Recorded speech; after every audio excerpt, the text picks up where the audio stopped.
Bab 189. Menyelamatkan orang seperti memadamkan api.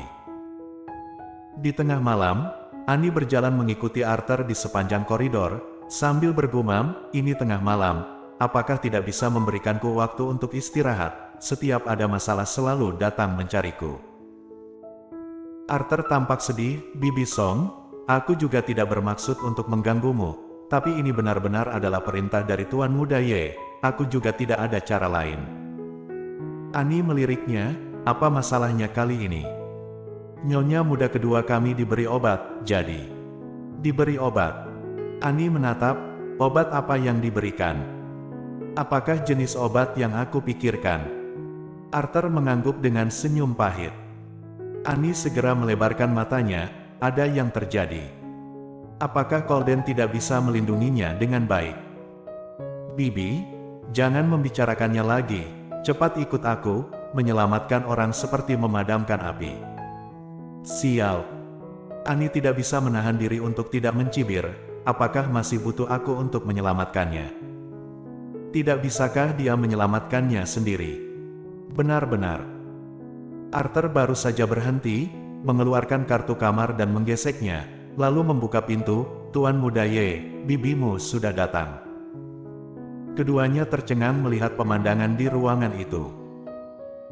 Pada saat ini, Claire melingkar pada tubuh Colden seperti gurita, menggunakan kedua tangan dan kaki, tetapi dia mengenakan kemeja putih dan rambutnya berantakan, dan Colden berkeringat deras, sambil menariknya dan menghindarinya. Pemandangan di depan sama sekali tidak terlihat glamor, sebaliknya justru terlihat sangat berantakan. Colden melihat bahwa mereka berdua berdiri di sana dengan bodoh setelah mereka masuk, ingin marah, dan dengan dingin memarahi, masih tidak datang membantu. Ekspresi Arthur berubah, dan dia dengan cepat berjalan untuk membantu. Annie tidak bisa menahan tawa. "Colden, bibimu, aku telah hidup selama bertahun-tahun, dan aku belum pernah melihatmu begitu sibuk dan kewalahan. Mengapa? Kapan kamu menjadi begitu menyedihkan? Dulu, tidak pernah melihatmu seperti ini." Sambil berkata, Annie melangkah maju berjalan menuju ke arah Colden. Arthur pergi untuk membantu menarik Claire pergi, tapi dia tidak berani menyentuhnya, karena takut dia akan menyentuh tempat yang tidak boleh disentuh. Sama sekali tidak dapat membantu. "Bibi Song, apa yang harus aku lakukan? Anda adalah seorang dokter. Cepat dan pikirkan solusinya." Annie meletakkan tangannya di dadanya dan kebetulan menyaksikan adegan ini. "Bibi." Dengan enggan, Colden harus memanggilnya. Mata Annie melebar karena terkejut. Colden yang bersikap dingin, sangat jarang memanggilnya, sekarang. Dia benar-benar membuat gerakan memohon padanya. Mengapa demikian? Jelas-jelas dia adalah seorang pria. Jika wanita itu dibius oleh obat, maka itu. Namun, Annie dengan cepat mengeluarkan obat yang sudah disiapkan dari sakunya dan meletakkannya di antara hidung Claire dan membiarkannya menciumnya. Pada saat yang sama, dia juga ikut menahan Claire ke depan. Dia tidak menggunakan banyak tenaga, terlihat sangat lembut, tetapi dia menahan Claire dengan mudah. Setelah beberapa saat, perlahan Claire menjadi lebih tenang, dan kemudian menutup matanya dan pingsan. Seluruh tubuhnya jatuh dengan lembut. Colden mengulurkan tangannya untuk menangkapnya, dan meletakkannya di lengannya, tatapan matanya suram. "Begini saja?" dia bertanya. Annie duduk di tepi tempat tidur. "Tentu saja tidak. Letakkan dia dengan lurus, lalu pergi urus dirimu sendiri, serahkan padaku." Arthur dengan cepat melangkah maju dan membantu Colden untuk duduk kembali di kursi roda. Lagi pula, Colden tidak mengenakan pakaian apapun di tubuh bagian atasnya, dan dia tidak terlihat baik. Annie adalah bibi Colden, dan dia adalah bibi Colden.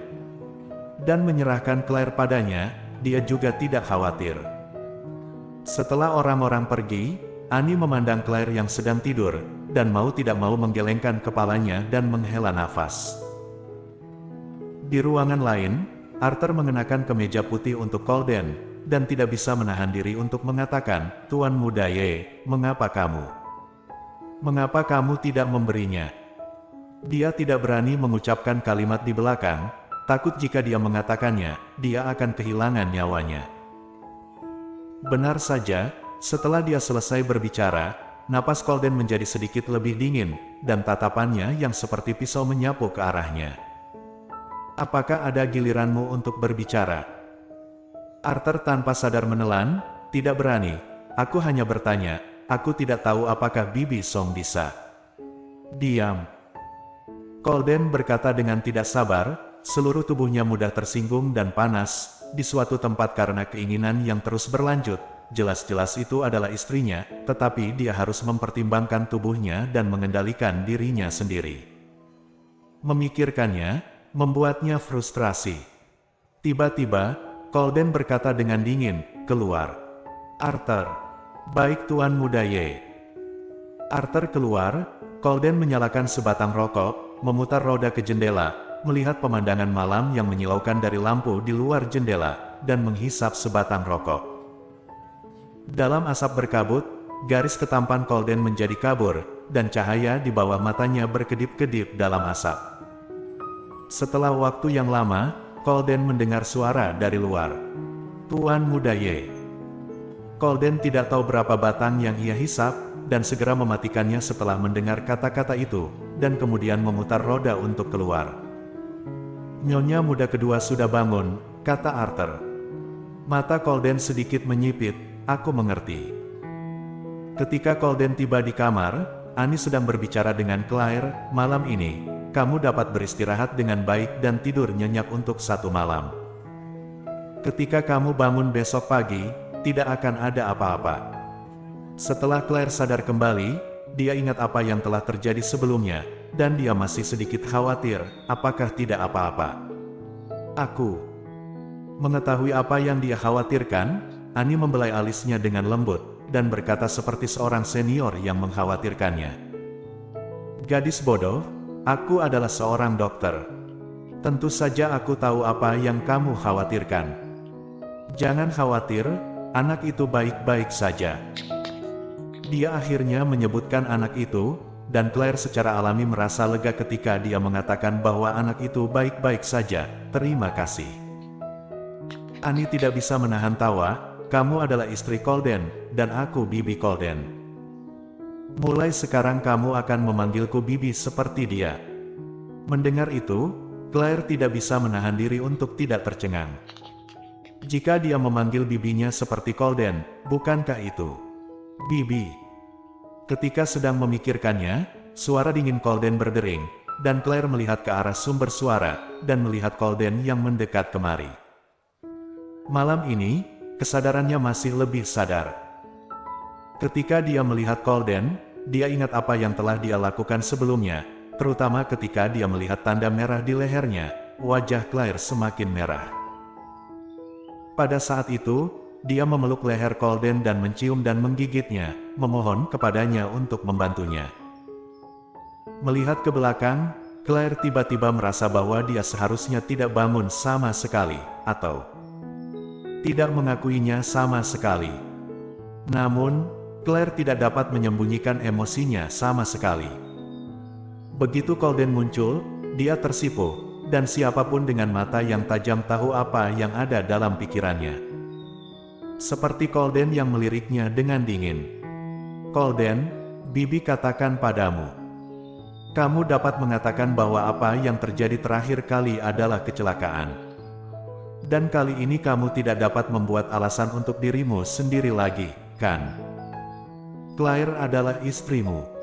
Seperti itukah caramu melindungi istrimu? Kamu..." Colden tidak berbicara, mengerucutkan bibirnya yang tipis, dengan ekspresi dingin membiarkan Annie menyalahkannya. Akhirnya, Claire tidak bisa mendengarkan lagi, dan berbisik itu. "Bibi." Bersambung.